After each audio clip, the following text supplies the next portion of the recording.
federal government is now requiring airplanes to have fully accessible lavatories for those with disabilities. Yeah, Heather Ansley with Paralyzed Veterans of America is joining us now to talk about this.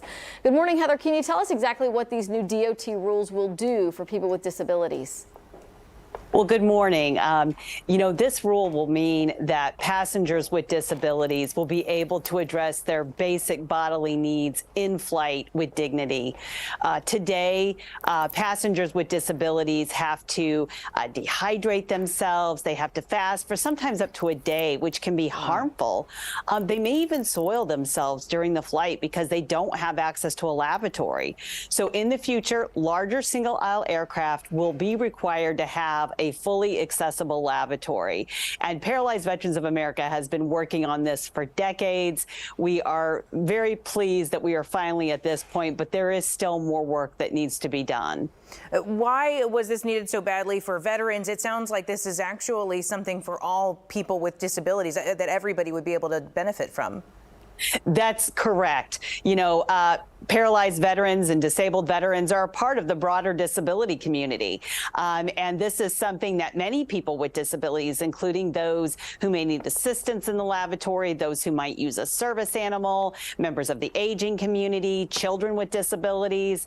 This is something that many people who fly need access to. Yeah, it's something that, sadly, I'd never really thought about. I would think that probably a lot of people with disabilities just don't fly because this is so inconvenient. A lot would choose not to travel. So what still needs to be done to make air travel accessible? I'd imagine that these airlines have a period of time to make these changes, right? Yes, so there is a lead-in time for airlines to put the fully accessible lavatory on that single-aisle aircraft. We're hoping that they will move as quickly as possible. You mentioned some other areas that people have to contend with, and the fact is that air travel in general just isn't designed to meet the needs of passengers with disabilities, particularly wheelchair users.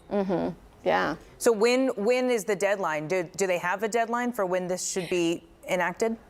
They do. We're looking at about a decade before it's required that the fully accessible lavatory be put on the aircraft.